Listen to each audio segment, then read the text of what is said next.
제가 쌀과 밥에 대해서 공부를 하면서 굉장히 경이로웠던 순간이 바로 이 순간이었는데요. 제가 전라도 담양에서 벼꽃을 처음 봤습니다. 벼꽃을 처음 봤는데 아마 여러분도 벼도 꽃이 피나?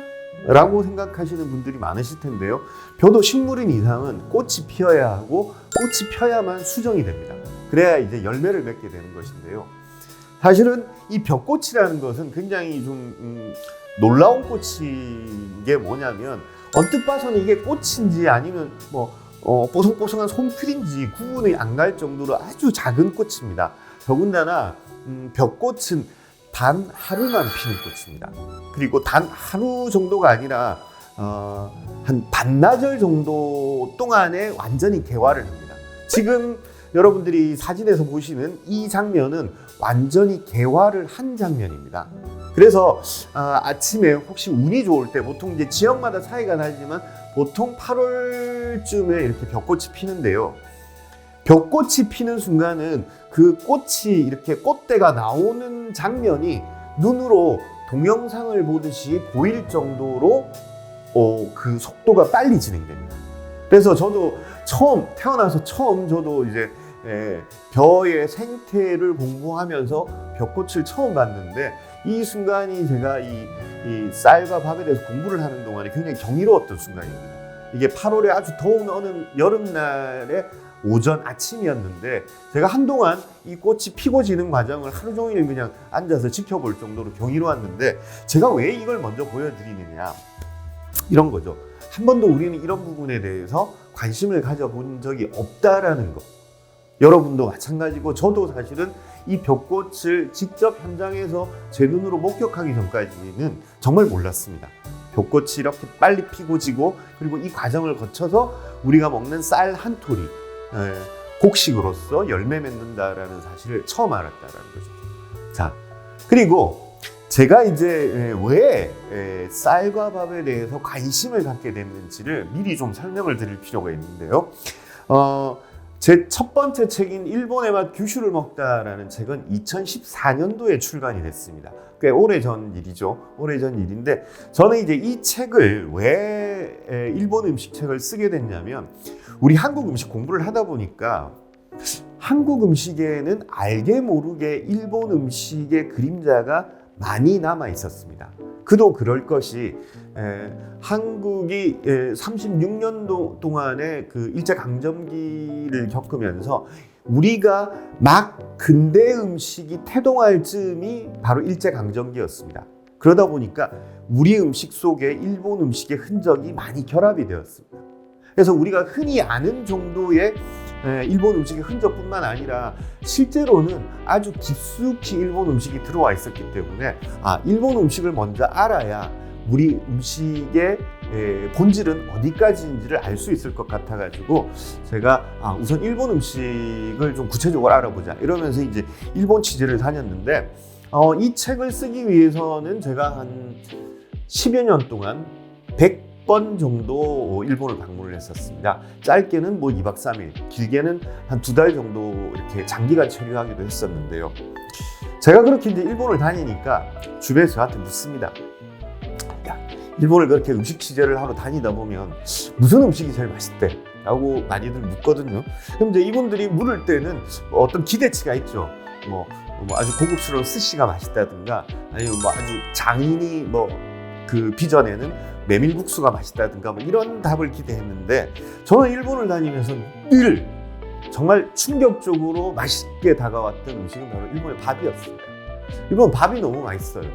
아마 지금 이걸 보시는 분들 가운데서도 일본 여행을 하신 분들은 제 말씀에 공감을 하실 겁니다. 일본은 정말 밥이 맛있습니다.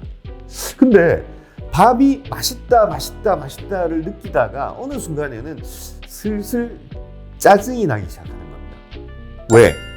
일본의 벼농사법을 전래시킨 것도 한반도로부터 전래되었습니다. 그리고 이 그림에서 보듯이 오늘날 일본 사람들은 반드시 밥은 도자기로 된 사발에다가 담아 먹습니다. 임진왜란 때 한반도에서 끌려간 수많은 도공들이 일본 최초의 도자기를 빚으면서부터 일본의 밥그릇의 역사가 바뀌기 시작하는 겁니다. 그리고 그림의 맨 위에 올라가 있는 명란, 이 명란 역시도 일제강점기에 우리 그 원산항에서부터 부산항을 거쳐가지고 일본 시모노세키항으로 가면서 처음으로 명란이 일본에게 전해졌습니다. 근데 이 명란이 오늘날 일본에서는 어떤 의미를 갖느냐? 모든 일본 사람들에게 가장 좋아하는 밥 반찬이 뭐냐라고 얘기하면 늘 1순위로 꼽히는 게 바로 이 명란입니다. 우리가 흔히 얘기하는 밥도둑이죠. 그래서 우리한테 밥도둑은 간장게장이듯이 일본 사람들한테 밥도둑은 명란입니다.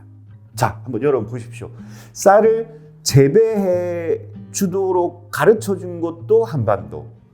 일본 사람들의 밥그릇을 만들어 준 것도 한반도. 일본 사람들이 가장 좋아하는 반찬을 만들어 준 것도 한반도. 그런데 이렇게 모든 밥과 관련돼 있는 모든 것들이 한반도로부터 일본으로 전해졌는데, 그래서 우리는 밥의 종주국이라고 할 수 있는데, 근데 우리가 일본보다 밥이 맛없다? 이건 너무너무 자존심이 상하는 일인 겁니다. 그래서 제가 이건 다른 거 다 집어치우고 우선 일본 사람들이 먹는 밥이 왜 우리 밥보다 맛있는지 이걸 규명해 보고 싶다라고 생각을 하게 된 겁니다. 그래서 한 5년 동안 이제 몇 가지 가설을 세운 거죠. 자, 일본이 우리보다 쌀의 품종이 좋을까? 혹은 일본이 우리보다 벼를 재배할 수 있는 환경이 좋을까? 아니면 일본이 우리보다 벼를 재배하는 기술이 좋을까? 그 다음에 일본이 우리보다 이 벼를 수확해서 쌀로서 유통하는 유통 과정이 합리적일까? 그 다음에 마지막으로 일본이 우리보다 밥을 지어 먹는 도구가 좋을까? 이 5가지 측면에서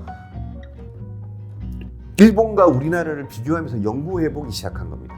그러면서 우리와 일본은 어떤 차이가 있는지 발견하게 됐죠. 결론적으로 말씀드리면 일본은 우리보다 특별히 낫다고 결론적으로 말할 수 있는 게 별로 없습니다. 그런데 중요한 건 일본이 우리보다 월등하게 나은 점이 딱 하나가 있습니다. 뭐냐면 밥을 대하는 태도가 일본과 우리가 너무 다릅니다. 일본 사람들은 자신이 좋아하는 품종이 무엇이며 그 품종을 어떻게 먹어야 가장 맛있는 상태로 먹을 수 있는지 이런 것들에 대한, 그리고 밥이 얼마나 우리 음식에서 중요한 건지에 대한 의식이 굉장히 명확합니다. 그리고 밥에 대한 관심이 아주 지대합니다. 이게 우리하고 일본과 다를 차이입니다. 다른 것은 그러니까 품종, 환경, 재배기술, 유통, 집안도구 이런 것들은 사실은 일본과 우리가 근본적인 차이가 별로 없습니다. 그래서 저는 이 부분을 바꿔야 되겠다. 그래서 이 부분을 바꾸기 위해서는 저뿐만 아니라 많은 대중들도 밥에 대해서 조금 더 관심을 가져야 되겠다라고 생각하게 됐고, 그래서 이 강의를 시작하게 된 겁니다. 그러면 우리가 일본과 무엇이 다르고, 그래서 우리는 무엇을 좀 더 쌀과 밥에 대해서 알아야 되는지 다음 시간에 좀 더 구체적으로 들어가 보도록 하겠습니다.